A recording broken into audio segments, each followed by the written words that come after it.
Salut zusammen und herzlich willkommen zurück zu F1 2020. Ja, letzte Rennen haben wir endlich einmal ein Podium können holen und sind jetzt eigentlich auf P2 dort gelandet, haben gute Punkte können holen gegenüber dem Teamkollegen. Und jetzt haben wir hier Vertragserneuerung. Die der letzten Folge bis zum Ende geschaut haben, die wissen Bescheid. Wir könnten jetzt mit dem neuen Team verhandeln oder wir kontaktieren ein anderes Team kontaktieren. Jetzt ist so ein bisschen die Frage, ob ich möchte bei Alpha Tauri bleiben oder ein anderes Team. Nein, grundsätzlich hätte ich schon Interesse an einem anderen Team. McLaren wäre cool, Red Bull selber wäre natürlich cool. Aber ich bin jetzt wirklich so ein bisschen am Studieren, was ich machen soll. Ich glaube, ich riskiere, dass ich möchte das Team wechseln, glaube ich. Ja, ich glaube, weil Alpha Tauri ist sicher gut. Aber ich glaube, wenn ich McLaren mehr eine Anfrage schicken da würde ich wahrscheinlich bei McLaren bessere Chancen haben, mal eine gute Position rauszufahren. Weil die sind mehr im Mittelfeld fähiger, sage ich jetzt mal, als Alpha Tauri. Denke ich jetzt mal. Wir machen das mal. So, jetzt kann ich sogar das Team auswählen. Ah, okay, das läuft so. Ich habe das noch nie gehabt bis jetzt, so muss ich ganz ehrlich sagen. Kämpfen und Siegen. Kontrolle über das Mittelfeld. Entwicklung und Wettkämpfe, jede Menge Punkte, bestätigt sein, beständig sein, beständig sein und beständig Punkte erzielen, okay.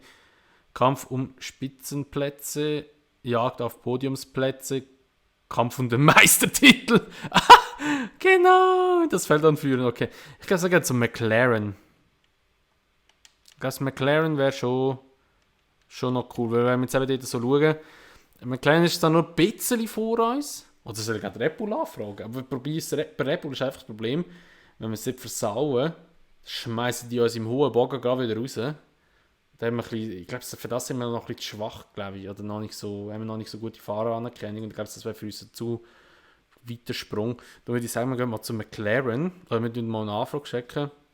Ja, aber was bringt also jetzt mal Real Talk. Was bringt mir ein Gehalt von 2 Millionen? Ich kann ja nichts machen mit dem Geld in dem Game. Weißt du, was ich meine? Ich möchte ja einfach nur fahren, ich möchte ja den WM-Titel holen. Und je weniger Geld sie für mich ausgeben, desto mehr Geld können sie für die Entwicklung ausgeben. Also, weißt du, was ich meine? Grundsätzlich, also das mit dem Geldsystem macht irgendwie gar keinen Sinn. McLaren hat zugestimmt, mit dir über eine Fahrstelle bei ihnen zu verhandeln. Du hast an einem Tag nur genug Zeit, um mit 3 verschiedenen Teams zu verhandeln. Ja, ich nehme das Kleinste, ganz ehrlich. Und die paar... Oh, ich habe gerade das Mikrofon aufgehauen. Für die... Also 2,12 Millionen. 2,2 Millionen. Also das kleine bisschen dazwischen, man, das ist ja nichts. Ja. Fangen wir verschickt, okay. Vertrag unterschreiben.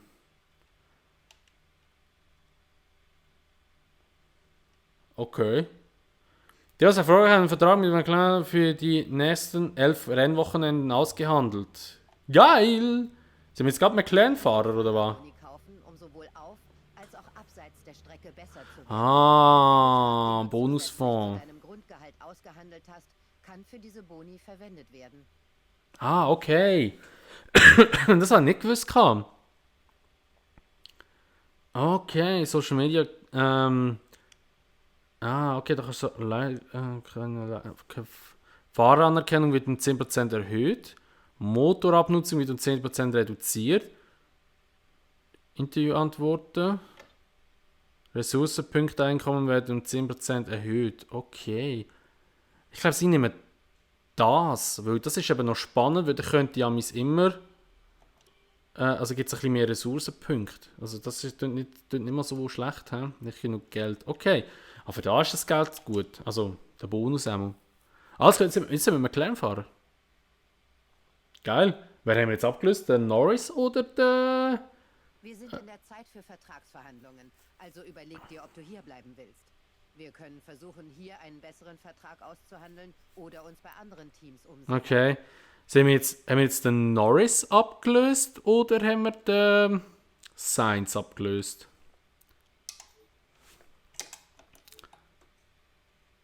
Ha. Okay. Ja, easy. Wir sind jetzt bei McLaren, yeah! Da sind wir 6 Minuten von der Aufnahme schon rum. Da würde ich mal sagen, wir jetzt hier mal ein bisschen Zeug investieren. Entwicklungen vor allem. Wo sind die schwach?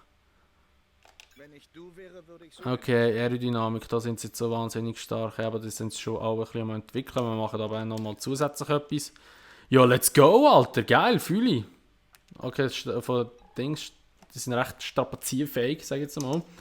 Wir schauen jetzt aber da mal schnell, die fahren mit dem zweiten Motor und auch mit dem ersten. Okay, das ist etwa gleich wie bei der Alpha Tauri, wenn es jetzt sogar gleich ist.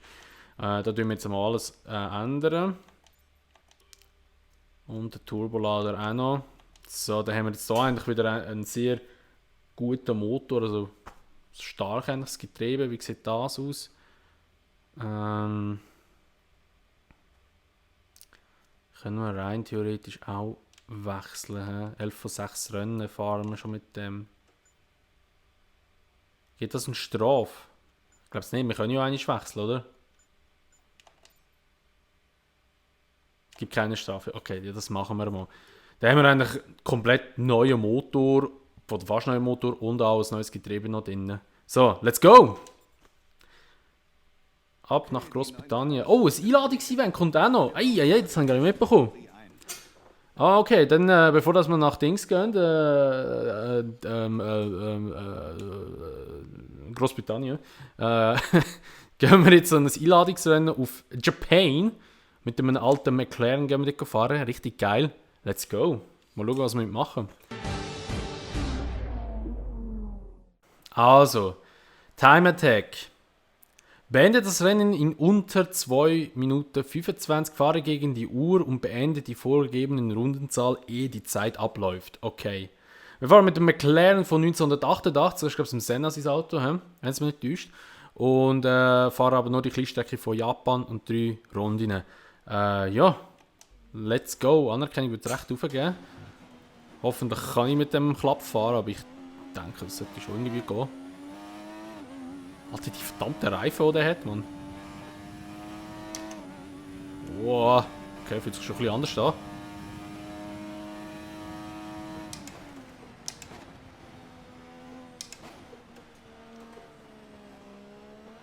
Wow. Wow.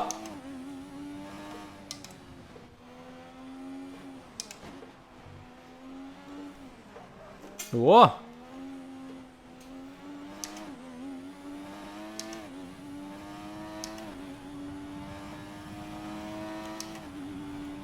Ah, Fettmaschine hauen da noch.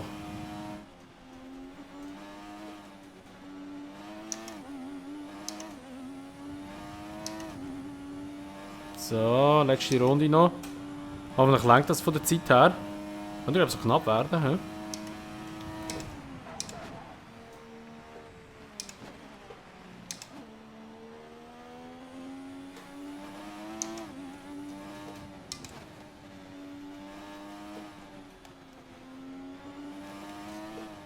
Da musst du mega fein Gas geben. Das Heck von dem Auto wettquer fahren gefühlt.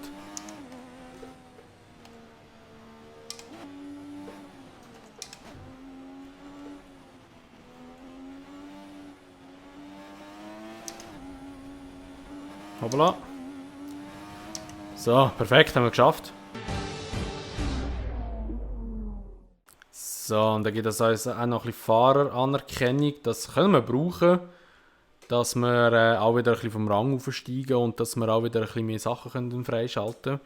Und dann würde ich jetzt aber sagen, springen wir gerade zur Klimaaklimatisierung, genau, Streckenakklimatisierung meine ich. Springen wir gerade dorthin, let's go. So, also herzlich willkommen zu der Streckenakklimatisierung. Wir schauen wie immer schnell ein bisschen die Strecke anschauen, wie das so hier aussieht, was wir hier so haben auf dieser Strecke.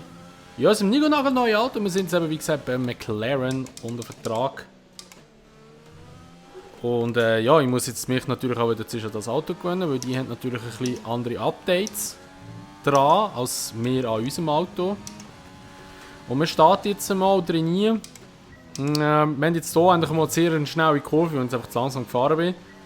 Dann haben wir hier mal die erste Linkskurve und da kommt da vorne eigentlich so wie ein Spitzkehre, kann man sagen. Ja, nicht ganz, aber sehr eine enge Kurve. Dann hier wieder sehr eng nach links rum. Das ist eben hier recht langsame Streckteil, eigentlich wahrscheinlich sogar der längsamste. Und dann haben wir hier mal die erste Straight. Ich glaube, ich weiß nicht, wie sie heisst. Nein, das ist nicht die, und zwar heisst die, der Hamilton hat ja jetzt hier einen Streckennamen bekommen. Oder die Strecke hat den Namen vom Hamilton bekommen, also nicht die ganze Strecke, aber ein Streckenteil, so muss ich sagen. Ich hoffe, ihr kommt noch draus, was ich meine. Hier fahren wir jetzt eigentlich auf der alten Strecke, da sind hier die alten Pits von der alten Formel 1 Strecke, die da mal war in Silverstone, oder die Altboxengasse. Das sind alles eigentlich sehr schnelle Kurven hier. Und dann kommen wir hier in die S-Kurven rein, die sind bekannt, ich glaube es sind Maggots und Baggets, oder wie die heißen, oder keine Ahnung, da bin ich überfragt. Wie die Strecken genau heißen, da müsst ihr mich nicht fragen, da weiß ich nicht. Ich kann euch Infos zu Fahren geben, aber nicht so Zeug. Und da ist jetzt eigentlich, ich glaube die heisst jetzt Hamilton Straight, aber ich bin mir nicht sicher, ob es wirklich so ist. Aber ich habe es gemeint, Silverstone hat im Hamilton einen Namen gegeben, oder im Silverstone hat einem Streckabteil den Namen vom Hamilton gegeben, so. Keine Ahnung, Alter, Satzbau da wieder am Kicken. So, und wir fahren jetzt mal eine normale oder eine schnelle Streckenakklimatisierung. Wir probieren es mal. Let's go. In diesen Kurven scheinen wir noch etwas zu langsam zu sein. Kurve 1, Kurve 6, Kurve 9, Kurve 11.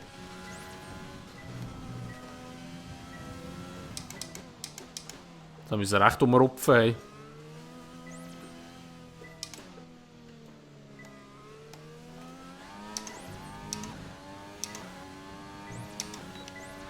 Also ich muss sagen, Silverstone ist nicht so meine Lieblingsstrecke.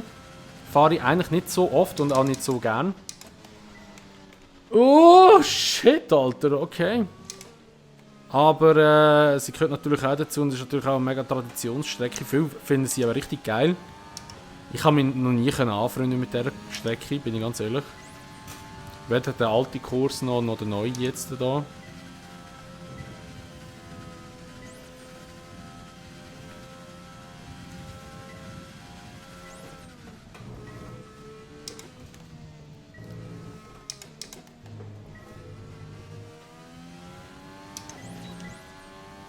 So, ich fühle mich zwar relativ sicher, aber mehr auch nicht.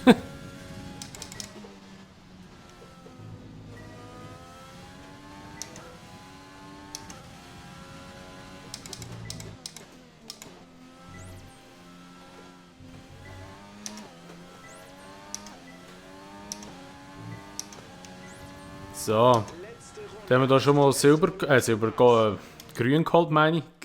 Ich weiß nicht, was heute los ist, ich habe eigentlich einfach Mühe zum Reden. So, wir gehen jetzt gerade ins Qualifying-Tempo rein, oder Qualifying-Simulation, sage ich dem. Und machen dort noch schnell das nächste. Schauen wir noch schnell. Also 6 und 7 sind nicht gut gewesen. Aber da bin ich also dermaßen drüber ausgeschossen. Ja, aber wir machen jetzt das Qualifying-Tempo. Let's go. So, übrigens ist das Wetter dann schön am Renntag dann, also wir rechnen nicht mit Regen.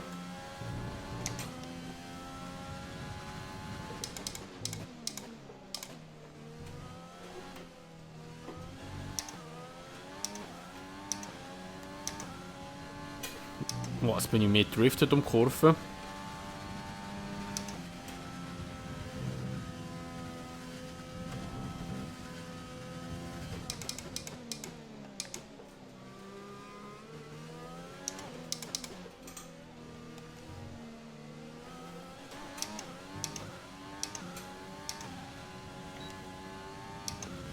Rutscht ein bisschen, aber eigentlich alles im Rahmen.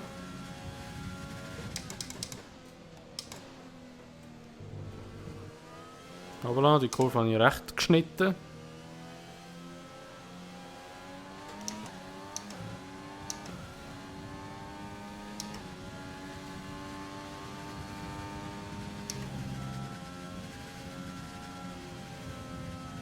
Oh! Shit! Wow! Holy crap!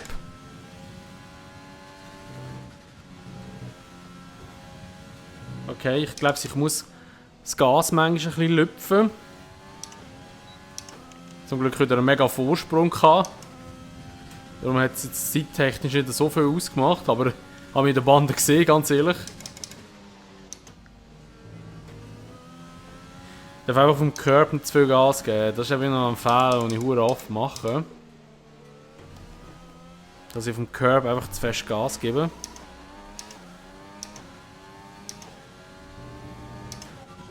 So, okay, dann haben wir das Ziel schon erreicht. Und ja, dann würde ich mal sagen, gehen wir ab ins Qualifying. Let's go.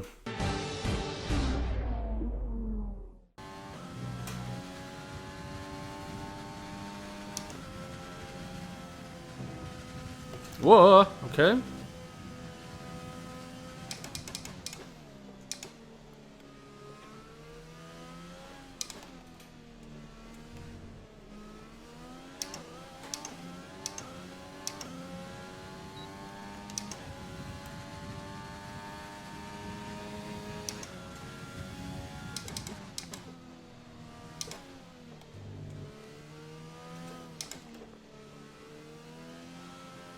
Ah, shit.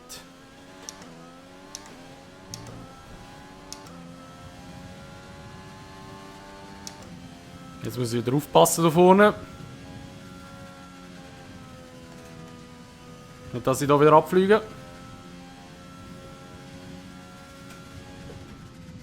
Wow.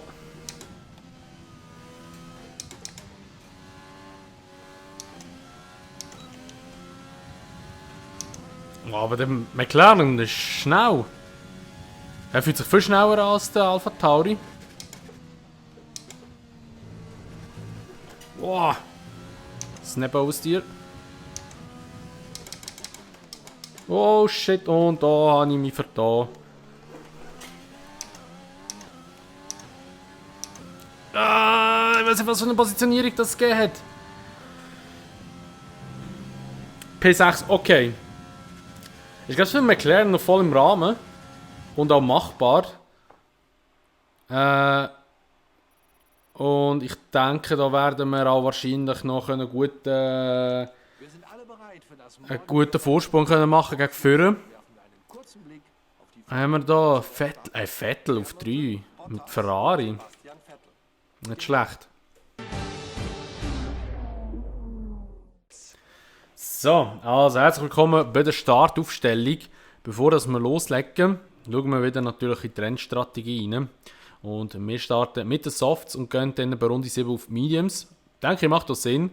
Und tun jetzt auch noch den Sprit abnehmen wieder. Wir haben jetzt relativ viel drin, es sind noch 13 Runden rein. Ich würde mal sagen, wir gehen auf 14. Wir haben ja eigentlich praktisch alles gewechselt jetzt beim Fahrzeug. Und ja, ich weiss nicht, wer mich bei Alpha Tauri ersetzt hat. Ob jetzt der Sainz dorthin gegangen ist, weil wir haben ja den Norris als Teamkollege, ob jetzt eben der Sainz dorthin gegangen ist oder ob jetzt der Kvyat wieder reingekommen ist, weil der Kvyat ist ja dort eigentlich noch drin gewesen. Mal schauen. Wir starten jetzt einfach mit dem Rennen. Let's go!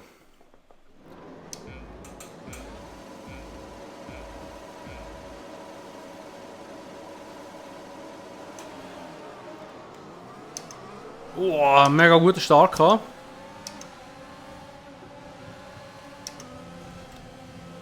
Ist die Kurve aussen.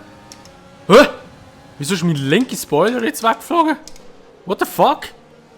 Ja, Wheelbanging mit dem Verstappen, glaube ich. Und mein linker Spoiler hat sich gelöst.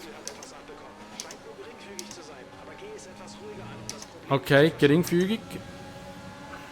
Da zieht der Modell Leclerc vorbei an uns. Oh. Shit.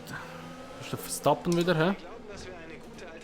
Alter, Verstappen ist irgendwie ein bisschen auf Kriegsfuß mit mir gefühlt. Alternative Strategie.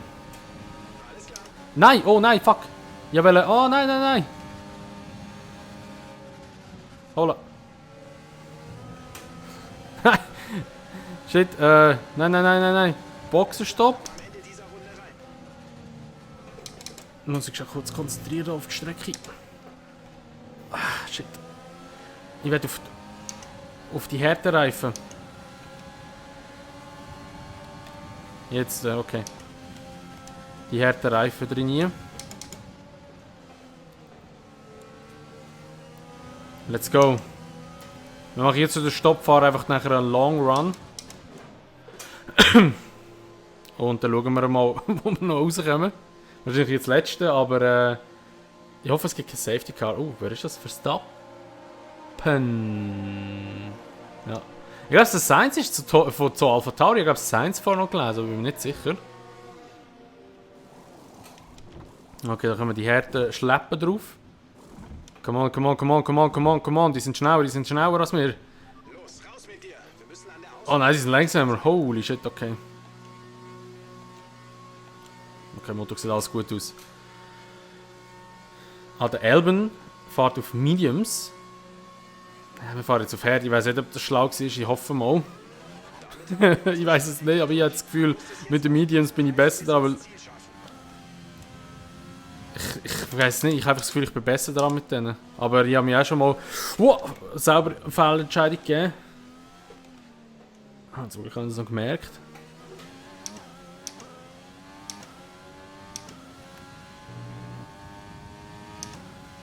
So. Dann versuchen wir das Feld wieder aufzuholen.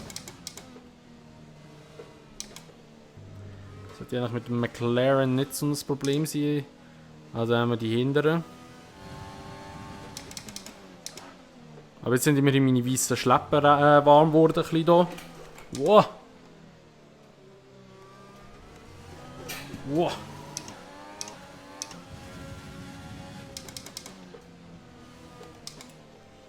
Hätte ich wahrscheinlich doch so auf die gelben gehen.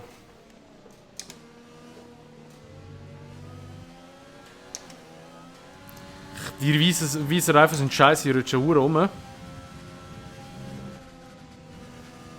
Ich habe keine Kurve mit Vollgas fahren oder ich muss immer lupfen, das Gas. Und wenn ich aufs Gas gehe, nur mega fein. So, jetzt holen wir mal auf den Elben wieder.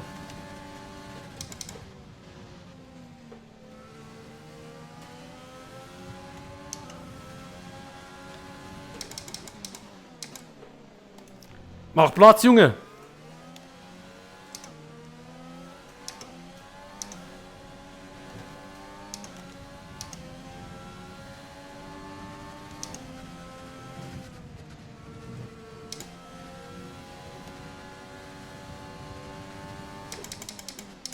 Vielleicht kommen dann die Reifen noch einmal, die weißen. Aber ich muss schon anders fahren, merke ich gerade wie auf der weißen, auf der roten und der gelben.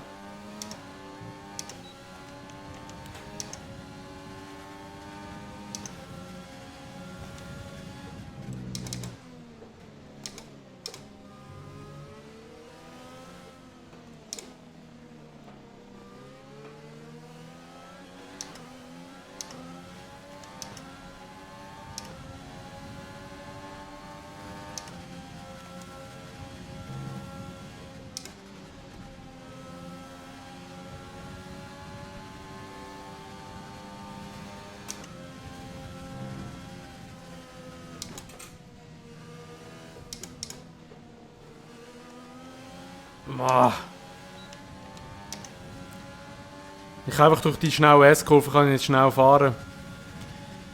Weil mit den weißen Reifen geht es einfach nicht. Ich rutsche dann gerade weg.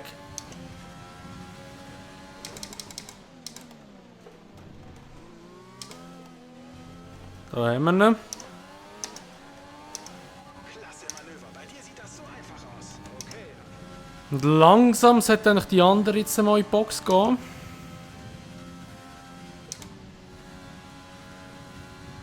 Und dann sollten wir langsam wieder auf sie aufschliessen können, hoffentlich. Aber ich weiss nicht, wo wir hier landen werden am Schluss. Aber ich sage mal, wenn wir in die Punkte kommen, dann ist es noch eine rechte Entschädigung gewesen. Aber jetzt kann ich mir mal Gas geben und in den Elben vor mir. Ah, jetzt gehen sie in die Box. Oder auch die ersten.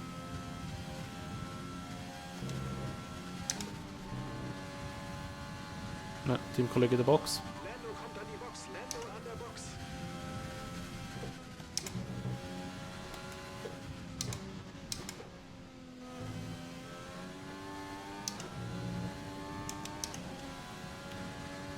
Alter, wie mein ERS am ausquetschen bin, Mann.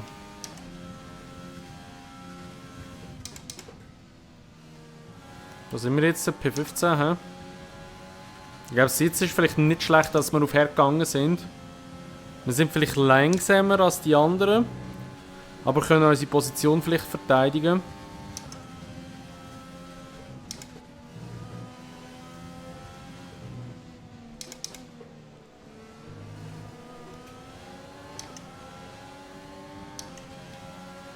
Boah, shit, sind sie schnell, hä? Ja, in einem Auto innen. Oder Ex-Auto innen.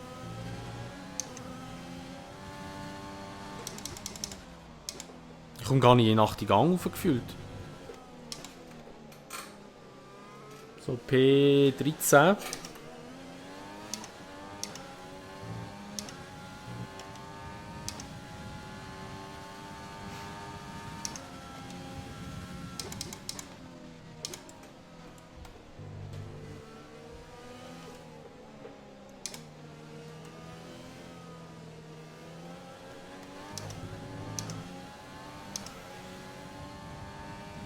Aber meine Reifen sind auch nicht mehr so viel. Habe ich das Gefühl. Ja, mal, sind noch gut eigentlich. Wieso rutscht der so blöd rum? 5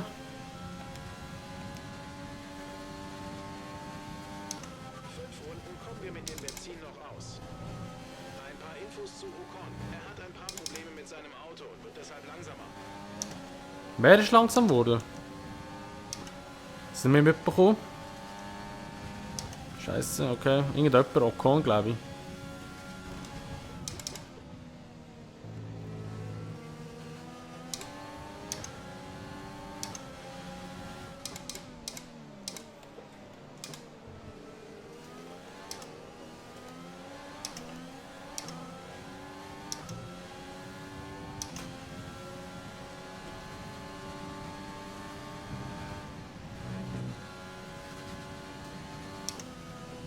Ricciardo vor uns jetzt. Ist auf Härtereifen unterwegs, okay. Wieso ist der jetzt noch auf Härteboxen? Verstehe ich jetzt nicht ganz. Aber okay.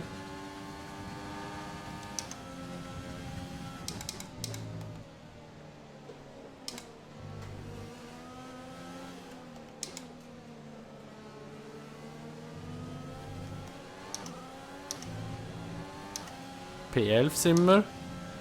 Ja, vielleicht kommen wir neue Punkte rein. Das wäre ein Träumchen.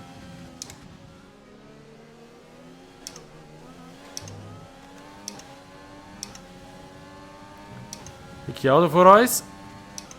Ah, langt noch nicht. Aber wir suchen uns an langsam.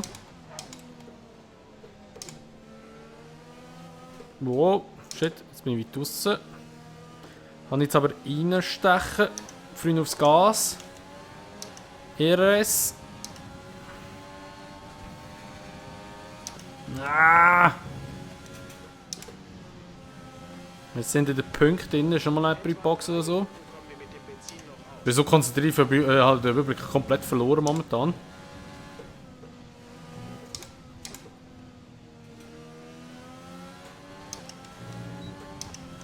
DRS, ERS. Fett gemischt!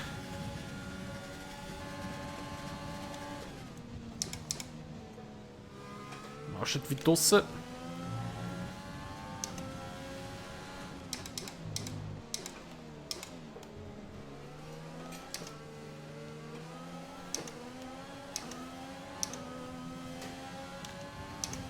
Vergiss nicht dein Reifenmanagement. Soll jetzt das heißen, ich verbrauche meine Reifen zu fest, oder was? Jetzt aber. Such mich an, such mich an, such mich an, such mich an.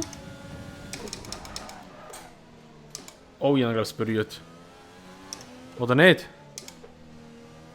Holy shit, aber das war hure aggressiv. Sauber gemacht, okay. Danke. Aber das war hure mit der Brechstange jetzt. Holy shit. Ja gut, den Gasly einholen werden wir wahrscheinlich nicht mehr.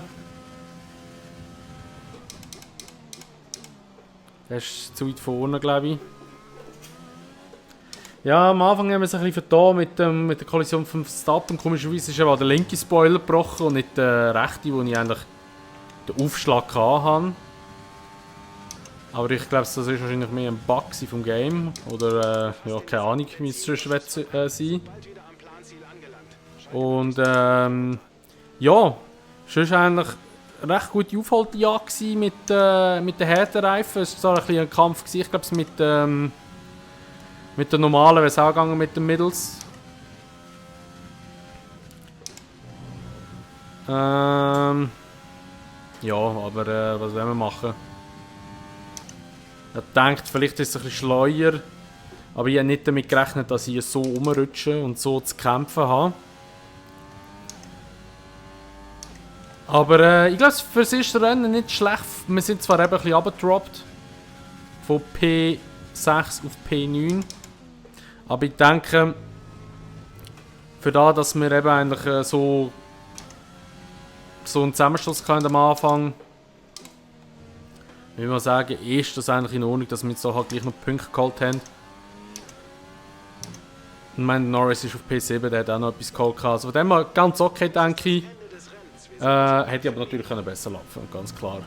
So, dann sehen wir hier noch die Rangliste, wie das Rennen jetzt abgelaufen ist. Wir sehen eben Hamilton, Bottas, Vettel, Leclerc, Verstappen, Perez, Norris, dann unser Teamkollege Gasly dazwischen und dann kommen wir Sainz mit dem AlphaTauri. Und also wir sehen, AlphaTauri ist wirklich schnell. Haben wir gut entwickelt.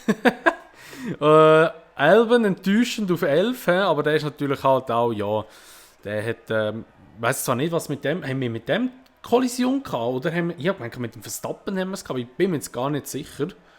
Dann haben wir da noch den Ricciardo, der ist recht zurückgereiht worden, mit den Härtereifen, den können wir uns noch glücklich schätzen, dass wir uns so können vorkämpfen. Ich glaube, wenn wir sogar auf den Mediums gefahren wären, hätten wir es können noch weiter schaffen, dann wären wir vielleicht irgendwie P8 oder auch P6, 7 geworden, irgendwie dort rum, denke ich jetzt einmal. Ocon und der Raikkonen zwischen Ocon, genau, und dann noch hinab, interessiert es eigentlich nicht mehr. Und wenn wir auf die Rangliste schauen, haben wir jetzt eben dann nochmal ein Pünktchen geholt, sind jetzt auf, immer noch auf 11, ja, aber mit 31 Punkten. Und der Pierre ist eigentlich weit hinter uns. Oh, wir sind sogar noch vor dem Norris. Norris hat auch noch 15 Punkte. Alles klar. Gut, dann würde ich mal sagen, wir gehen mal weiter. Eben das Rennen war jetzt so lala gewesen. Ich denke eben, dass wir jetzt noch immerhin einen Punkt geholt haben, ist das Mindeste. Auch wenn es Nummer 2 sind. Nun zu ein paar Fragen. So, ja, gute Arbeit. Ihr Team ist angesichts ihrer Leistung sicher völlig außer Sicht. Muss Gott, denke ich. Also ich weiß es nicht einmal. Ich bin froh, gerecht werden kann, dass er... Ja. Nein, jetzt das. Ich mache da, dass sie glücklich werden. Vermissen Sie Ihr altes Team überhaupt nicht. Hier ist alles viel besser. Ich vermisse die Leute, aber ja, so. Glauben Sie, Ihr Teamkollege hat es genossen, die Fans seiner Heimat hinter sich zu haben? Definitiv, die Fans waren wirklich gut zu ihm. Ja. Wir machen einfach immer positive Sachen, dass wir da nicht Danke für irgendwie den Kommentar. als Arschloch abgestempelt werden.